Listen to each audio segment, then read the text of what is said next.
والسلام على رسول الله محمد بن عبد الله وعلى آله وأصحابه ومن تبعه ووالاه أما بعد فقد قال الله تعالى في كتابه الكريم أعوذ بالله من الشيطان الرجيم بسم الله الرحمن الرحيم لقد كان لكم في رسول الله أسوة حسنة الآية وقال النبي صلى الله عليه وآله وسلم innama bu'istu liutammima makarimal akhlak.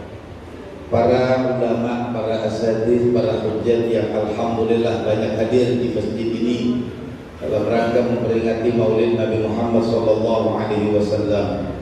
Panitia kegiatan Maulid, pengurus masjid, Jami' Al-Ma'mur seluruhnya, bapak dan ibu semua yang ikut andil dalam rangka kecintaan dan sayang kita serta mengharapnya kita dari syafa'atul uzma dari baginda Nabi Muhammad sallallahu alaihi wasallam.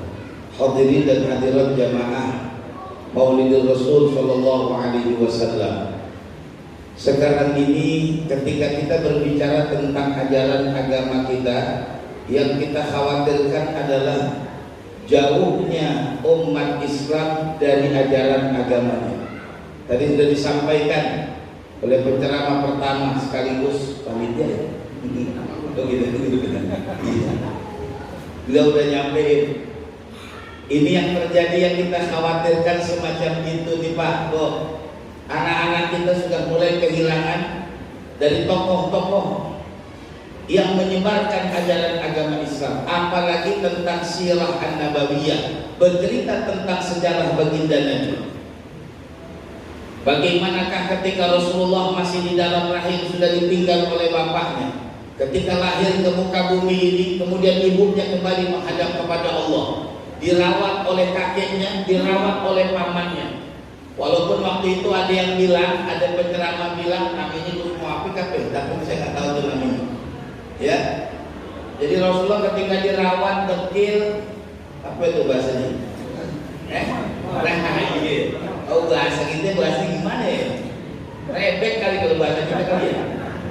Nah jember dia juga sama Jawa Timur. Rebek kalau kita.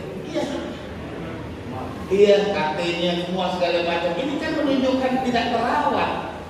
Padahal kakeknya orang kaya, pamannya orang kaya. Ada apa di balik sejarah itu? Kalau ini tidak diceritakan, kemudian masuk cerita ini kepada generasi-generasi muda kita, akan punya pemikiran yang lain. Oh baginda Nabi aja rebek, gitu. Bahkan gak enak urusannya juga. Dan lagi ya kita diem aja lagi. Diem aja dah, berontak kagak, ngomong kagak, ngelawan kagak. Ini contoh dah. Kita Pak kalau demen sama orang, nih. Ya, kalau model kita kan jadi dah nih. Lagi rame nih jadi bolong, jadi apa nih. Jaka, janda kaya. Jago, jadi bolong. Ya, tukang tidak-tidakkan ya contoh lagi. Coba dah. Nah, kalau kita lagi demen sama orang yang kita demenin dimarahin sama teman kita gimana rasanya? Yang kayak ngomong diem aja udah. Tunggu kita aja jadi ngerti. Coba, Masya Allah. Kalau orang yang kita cintai, yang nanti kita berharap syafa'atul uzma dari beliau, kemudian ada yang sedikit bercerita di luar daripada konteks yang sebenarnya, harusnya kita marah. Lah ada yang parkir di depan rumah demenan kita, jadi kita beli motor sapinya parkir sini. Ya mak udah jalanan nggak perlu mak parkir depan rumah dia doang, ada kan kita nyelip diomelin, jangan sano nih. Sama, makanya kadang-kadang saya mikir Pak, peringatan Maulid Nabi Muhammad sallallahu alaihi wasallam yang paling pertama yang harus mulai kita kembangkan apa? Menumbuh kembangkan rasa cinta seluruh umat kepada Rasulullah. Bagaimana cara menumbuh kembangkan rasa cinta kepada Rasulullah? Pertama kita ajarkan anak-anak kita tentang sejarah baginda Nabi. Dari sejak beliau di dalam kandungan, beliau lahir, dirawat oleh kakek, dirawat oleh pamannya. Bagaimanakah Rasulullah mengembala kambing, kemudian Rasulullah juga ikut berdagang. bukan menjadi seorang anak muda yang cengeng ngarepin daripada yang enggak. Kalau kita cerita menggembala kambing, kan kambing digembala emang di mall kita taruh, kan kagak. Di tempat yang panas segala macam kan ada di situ ceritanya. Ini perlu kita ceritakan kepada anak-anak kita, Pak. Pak Susil Kososo la'allakum taqilun, ceritakan sejarah biar nanti anak-anak terpikir. Ini yang kurang kita menceritakan, apalagi nanti sistem pendidikannya sudah menghilangkan nilai pendidikan agama dalam pendidikan nasional. Kan ribet lagi. Pelajaran agama satu membahas semuanya. Beda dengan dulu kita sekolah, ada sejarah Islamnya, ada tentang cerita ininya, ada. Sekarang nggak satu untuk semua. Bagaimana anak-anak kita bisa memahami tentang ajarannya? Makanya di dalam kitab Ghazwul Fitri fil Alam al-Islam dikatakan ibadul muslim ad-dinihi, jauhkan umat Islam dari ajaran agamanya. Biarkan dia ngaku Islam, biarkan dia berpeci putih, biarkan dia berseragam seperti seragamnya orang Islam, tetapi tidak ngerti tentang ajaran agamanya. Ibadul muslim ad-dinihi, jauhkan umat Islam dari ajaran agamanya. Sekarang sudah terlihat. Lah coba dah Pak, kadang-kadang orang ceramah asal ngomong aja, nggak berbasic pesantren, nggak berbasic dari kitab-kitab salaf, tidak berbasic daripada rujukan-rujukan yang memang menjadi sandaran kita dulu. Ini terjadi Pak. Ini kita masih hidup, bagaimana kalau kita udah kembali menghadap kepada Allah? Ulama-ulama yang alim udah banyak yang balik. Pengajian udah mulai sepi. Yang ngaji ketahuan dah orang-orang tua semua. Kalau ngaji kan kelihatan orang tua semua. Semua senderan. Kalau tak perlu di masjid bikin tiang semua. Memang semua kita pada nyari senderan, udah sender sono, sender sini. Dia ngerti ngaji kadang dipegang kaki, ya Allah, tadi makan apa? Kata bini bang, tadi ngaji apa? Tahu kalau dia senang merasa pun bermutan. Kalau tadi nyahi kok pakai kacang goreng doang. Iya bang, mang nyahi mang pakai kacang goreng, tapi kan satu black. Taruh pun kan dia tuh nyahi satu black, emang ditaruh di depan tuh. Iya. Pak, ayo yang pertama ceritakan sejarah tentang sejarah Rasulullah. Bagaimana Rasulullah berjuang menyebarkan agama ini 13 tahun di kota Mekah. Ketika di usia-usia mudanya mendapat julukan baik Al-Amin. Kemudian masuklah di usia 40 tahun disuruh Rasulullah beruzlah di Gua Hira, turun ayat yang pertama 40 hari. Bayangkan 40 hari di Gua Hira. Masya Allah, Khadijah istri yang setia masih nganterin makan, bayangin dari rumah nganterin makan. Ayo dah kita Pak, itikaf besok Ramadan di sini di masjid seminggu dan pulang. Kira-kira bini kita bawain nggak makanan buat buka nyaur. Rumah kita kagak jauh dekat. Ayo dah. Masya Allah, Khadijah naik. Kalau bapak kita ini pernah naik ke Gua Hira, berhasil tuh Pak. Ada bangsa 2 jam. Kalau mudaan dikit mungkin 1,5 jam. Berat naik ke atas. Kadang-kadang mikir, ya Allah, bagaimana Rasulullah dulu naik? Bagaimana dulu bininya Khadijah nganterin makan? 40 hari selesai pulang sampai di rumah turun ayat ya ayyuhal mudassir, menggigil kedinginan. Bapak iktikaf di Asrul Awakhir Ramadan, pulang malam takbiran masuk angin. Kira-kira bini kita ngomong gimana Pak? Seminggu kita di masjid gak pulang. Kata-kata begini, tidur di ubin, naik pas angin, tidur di ubin, naik pas angin.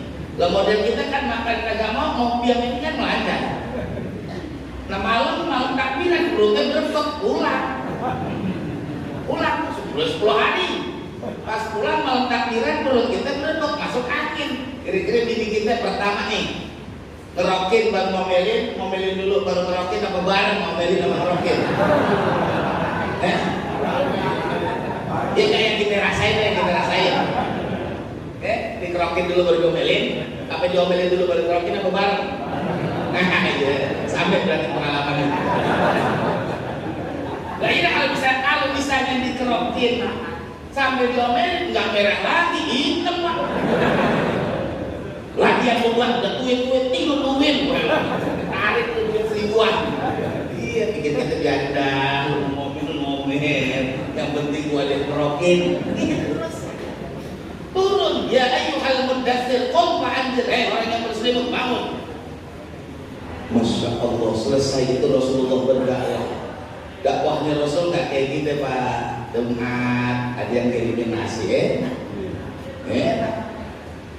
Rasulullah ketika berdakwah, kita kan tahu bagaimana dia lahir, dilempari batu. Bagaimana Rasulullah ketika sholat, kemudian dilempari kotoran sampah. Kita aja sembahyang sendal sebelah doang hilang, sebelah masih ada, masih ngomel. Memang masjid sekarang udah kurang aman. Sampai sendal gua sebelah hilang. Dulu pak kita nih kalau pakai sendal jepit dua-duanya biru. Sekarang nggak masalah, biru dan kuning nggak masalah kan. Dan itu yang bikin undang-undang HIP campur tuh merah sama merah tuh. Dia berdirinya kan merah tuh yang ngatur. Iya belang-belang semua. Undang-undang HIP nggak ada sih dari coba. Haluan ideologi Pancasila yang kemarin kita demo bareng-bareng. Yang Pancasila mau dirubah jadi 5 kurang 3 jadi atau emang pedagang. Karena pedagang kan begitu. Gimana nih 5 ada tawar 3 ya gitu. Tawar lagi jadi atau emang orang pedagang apa aja. Iya kan ketika saya hadir ke DPR gitu, ini pak memang prakteknya ada praktek dagang apa? Dagang sapi, jangan dagang sapi dan yang kecilan dikit, ada dari 5 turun atau. Iya semua jadi gotong royong, ada aja dari orang. Pak, ini perjuangan Rasulullah. Masya Allah. Bahkan mau dibunuh, sudah dikurung ke rumahnya, lolos. Iya udah dikurung. Semua pemuda merapat, semua lolos. Baru Rasulullah berangkat ke kota Madinah. Di Madinah disambut Thala'al Badru. Masya Allah. Yang pertama ceritakan sejarah kepada anak-anak kita. Yang kedua, menumbuh kembangkan bagaimana cinta kita kepada Rasulullah. Ayo pak, banyak baca selawat sama Nabi. Man shalla alaihi sholatan wahidah sallallahu alaihi aslam. Sekali kita baca, Nabi balas 10. Nih, saya kadang-kadang saya pribadi pak mikir gitu, ya Allah, kenapa misalnya seusia kita ini belum pernah bermimpi berjumpa dengan Rasulullah. Bapak nih kita yang hadir, sudah berapa kali kita bermimpi berjumpa dengan Rasulullah. Ayo Pak, saya sering bicara begini, kenapa? Karena saya lihat orang tuh gak punya daya tarik ingin berjumpa dengan Rasulullah. Adakah di dalam doa kita di tengah malam, kemudian kita meneteskan air mata, taruh malam Kamis malam 12 Rabiul Awal. Saya ngerasain berat banget kok sholat tahajud, berat kok malam Rabiul Awal. Padahal malam itu kita kepengen, ya Allah saya malam pas tanggal 12 Rabiul Awal, biar cuma 2 rakaat, saya pengen nangis, pengen minta kepadamu ya Allah supaya saya bisa mimpi berjumpa dengan kekasihmu baginda Nabi. Ayo Bapak saya tanya, adakah dalam sehari kita berdoa minta ya Allah saya pengen berjumpa dengan Rasulullah? Ayo Bapak. Kan biasanya orang yang sedang jatuh cinta itu ingin selalu berjumpa dengan kekasih. Kita ini kalau memang kita cinta kepada Rasulullah, ada yang keinginan kita ketemu dengan Rasulullah walau dalam mimpi itu dan di dunia ini. Pak, Bu, mulai hari ini dan seterusnya masukkan dalam doa kita, minta kepada Allah supaya kita bisa mimpi walaupun sekali aja seumur hidup. Kalau orang-orang kota Madinah, Yasrib pada saat itu Rasulullah datang mengatakan Thala'al Badru alaina, menjadi sebuah purnama yang indah, menjadi sebuah purnama yang indah. Kita kok kagak sih Pak? Yang kita minta duit lagi, kita minta dunia lagi, yang kita minta ini lagi. Usia kita udah kagak muda lagi, 40, 50, 60, 70, 80. Saya minta. Tolong dalam doa kita selipkan Ya Allah, saya ingin berjumpa dengan Rasulullah dalam mimpi saya. Nah, Bapak dalam mimpi Bapak ketemu Rasulullah. Yang kita takutin, saya kadang-kadang mikir takut, ya Allah, apakah Rasul yang kagak mau ketemu kita atau memang kita yang kagak mau ketemu? Misalnya begini kan, kita pengen ketemu orang itu ogah kita temuin, biar kita gimana ketemu nggak? Yang cakep kan dia pengen ketemu, kita pengen amprokan di situ depan. Ya Allah, amprokan nggak? Amprokan bukan ngejedok, kalau ngejedok di depan dah. Amprokan apa amprokan? Papasan. Masya Allah kan enak. Ketika kita tertidur terlelap, Masya Allah ada gambaran Rasulullah datang. Memang ketika kita bermimpi berjumpa dengan Rasulullah, kita tidak sanggup menatap wajah beliau. Tola'al badru alaina, bagaikan purnama yang indah. Jangan sampai Pak, kita meninggal dunia belum pernah berjumpa dengan Rasulullah. Jangan sampai. Man ahabba kana ma'in bil jannah, man ahabba syai'an kasura dzikruh. Orang yang mencintaiku nanti bersamaku di surga. Orang yang mencintaiku, kata Rasulullah, pasti banyak menyebutkan asma. Kita ini dari pagi sampai kita duduk di masjid ini udah berapa ribu shalawat yang kita terucap. Mau kita baca yang panjang? Udah selesai. Udah. Oh udah selesai Pak. Alhamdulillah. Cepetan inget nih. Ya, jadi yang kedua itu saya kepengen kita semuanya yang hadir dalam doa kita minta Pak berjumpa dengan Rasulullah. Apalagi di usia-usia kita sejak kayak begini, ketika kita sudah berjumpa dengan Rasulullah, Masya Allah, Insya Allah, Insya Allah, Insya Allah, kalau kita kembali menghadap kepada Allah, Rasulullah kita hari ini yang kemarin ini. Nah yang ketiga terakhir, tolong banyak baca selawat. Ya, targetin pagi berapa? Ya, targetin pagi mau 2, mau 3, mau 4. Ya nggak pantas sih kalau nggak ngapa-ngapain. Pegang apa tasbih deh. Allahumma sholli ala sayyidina Muhammad, Allahumma sholli ala. Boleh, sallallahu alaihi Muhammad. Boleh apa aja dah. Yang penting yang ketiga perbanyak sholawat. Insya Allah kalau kita banyak sholawat, ketenangan hidup kita, dan insya Allah akan diberikan keberkahan. Yang terpenting kita bakal mendapatkan syafaatul uzma dari baginda Nabi Muhammad sallallahu alaihi wasallam. Mohon maaf ya kelewatan nih waktunya. Ya mohon maaf Pak, mau dibaca saya jangan lama 10 menit aja. Ya beres. Dari sisi saya pulang makan belum. Baru makan setengah tuh kue. Panggil masih nempel di sini. Kita ambil kopi dulu ya. Ini aja mungkin yang dapat saya sampaikan. Terima kasih dan mohon maaf. Aku qouli hadza wa astaghfirullah li wa lakum. Wassalamualaikum warahmatullahi wabarakatuh.